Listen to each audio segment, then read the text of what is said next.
Pan India star Prabhas హీరోగా నటించిన the Raja Saab cinema ఎలా ఉంది, ఉందా ఊడిందా, అసలు ఈ సినిమా సంక్రాంతి వరకు ఆడుతుందా లేదా అన్నది ఇప్పుడు ఈ వీడియోలో డీటెయిల్ గా డిస్కస్ చేద్దాం. వీడియో చాలా ఇంట్రెస్టింగ్ గా ఉంటుంది కాబట్టి లాస్ట్ వరకు చూడడానికి అయితే ట్రై చేయండి. ప్రభాస్ హీరోగా మారుతి దర్శకత్వంలో ది రాజాసాబ్ అనే సినిమా అనౌన్స్ చేసినప్పటి నుంచి ప్రేక్షకుల్లో మంచి అంచనాలు అయితే పెరిగిపోయాయి. దానికి తోడుగా ప్రభాస్ కెరీర్ లో మొట్టమొదటిసారి హర్రర్ జానర్ లో సినిమా చేస్తున్నాడని అందరి దృష్టి ఈ సినిమా మీద పడింది. పీపుల్స్ మీడియా ఫ్యాక్టరీ బ్యానర్ పై టీజీ విశ్వప్రసాద్ నిర్మాతగా ఈ సినిమాను మారుతి అత్యంత ప్రతిష్టాత్మకంగా భారీ బడ్జెట్ అయితే నిర్మించారు. ఇప్పటికే పలుసార్లు వాయిదా పడిన ఈ సినిమా ఎట్టకేలకు సంక్రాంతి సందర్భంగా జనవరి 9వ తేదీ ప్రేక్షకుల ముందుకైతే వచ్చింది. మరి ఈ సినిమా ఎలా ఉంది, ప్రేక్షకులను ఎంతవరకు ఆకట్టుకుంది అనేది ఇప్పుడు పూర్తి రివ్యూలో తెలుసుకుందాం. ఆస్తులన్నీ పోగొట్టుకున్న జమీందారి కుటుంబానికి చెందిన రాజు ఆలియాస్ రాజాసాబ్ తన నానమ్మ ఆల్జిమస్ వ్యాధితో బాధపడుతున్న గంగమ్మతో కలిసి సాదాసీదా జీవితాన్ని అయితే గడుపుతూ ఉంటాడు. అయితే ఎప్పుడో తన యవ్వనంలో అమ్మగారి నగలు వెతికి తీసుకొస్తానని వెళ్లిన తన భర్త కనకరాజు కోసం గంగమ్మ ఇప్పటికీ ఎదురు చూస్తూనే ఉంటుంది. ఒకరోజు అనుకోకుండా తన తాత ఫోటో కనిపించడంతో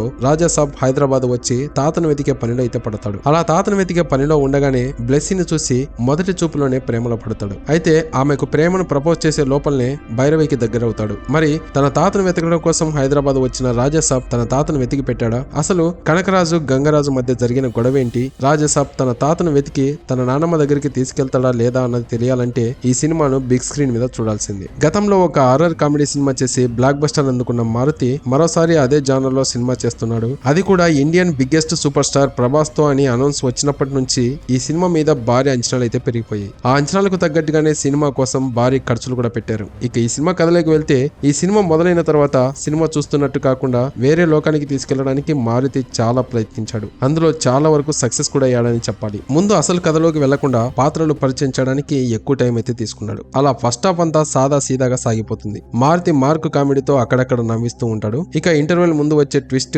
సెకండ్ హాఫ్ మీద అయితే ఆసక్తి రేపుతుంది. సెకండ్ హాఫ్ మొదలయ్యాక అసలు కథ మొత్తం రివీల్ అవుతూ వెళ్తుంది. వచ్చే క్లైమాక్స్ ఎపిసోడ్ కోసమే సినిమా మొత్తం నడిపించిన ఫీలింగ్ అయితే కలుగుతుంది. నిజానికి ఇది కొత్త కథ అయితే కాదు, కానీ ట్రీట్మెంట్ మాత్రం కొత్తగా అనిపించింది. వాస్తవానికి ఇది ఐడియాగా చెప్పడానికి చాలా కష్టమైన విషయం. దాన్ని ఎగ్జిక్యూట్ చేయడం కూడా అంతే కష్టం. వన్ నేనొకడైన సినిమా వచ్చినప్పుడు ఎలా అయితే ప్రేక్షకులు కన్ఫ్యూజ్ అయ్యారో, ఏ మాత్రం తేడా వచ్చినా కూడా ఈ సినిమా విషయంలో కూడా అదే ఫీల్ అయ్యే అవకాశం అయితే ఉంది. అయినా సరే మారుతి ధైర్యం చేసి ఈ సినిమాని చేసిన ఫీలింగ్ అయితే మనకు తెలుస్తుంది. సాధారణంగా హర్రర్ సినిమాలంటే దయ్యాన్ని వదిలించే మాంత్రికుడిని తీసుకుని వచ్చి ఏదో విధంగా ప్రయోగాలు చేసి ఆ దయ్యాన్ని అయితే వదిలించడానికి ప్రయత్నిస్తూ ఉంటారు. కానీ ఇక్కడ సైకాలజీతో లింక్ పెట్టి క్లోజ్ చేసిన విధానం అయితే చాలా కొత్తగా అనిపించింది. అయితే ఎగ్జిక్యూట్ చేసే విషయంలో ఇంకా కేర్ తీసుకుని ఉంటే సినిమా అవుట్పుట్ మరింత అద్భుతంగా వచ్చేదని చెప్పాలి. సెకండ్ హాఫ్ కొంచెం మిస్ అయినా సరే ఈ సినిమా మొత్తం అర్థం కాకపోయే అవకాశం అయితే కనిపిస్తుంది. అంతలా మైండ్ పెట్టి చూడాల్సిన విధంగా సెకండ్ హాఫ్ అయితే డిజైన్ చేశారు. నటీనటుల పనితీరు విషయానికి వస్తే ఈ సినిమాలో ప్రభాస్ వన్ మ్యాన్ షో అయితే చేశాడు. పూర్తిగా రాజాసాబ్ అనే క్యారెక్టర్ లో ఒదిగిపోయాడు. ఒక పక్క కామెడీ చేస్తూ,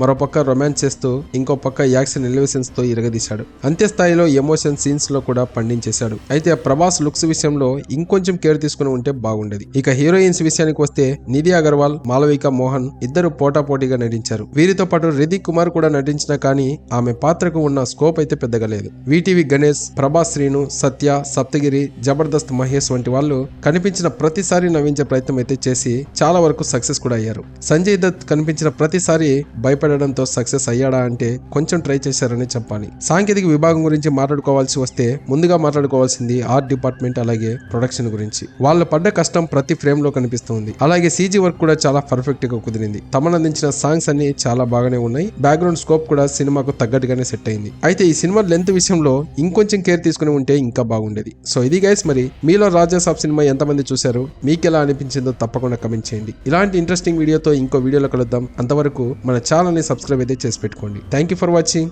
జై హింద్.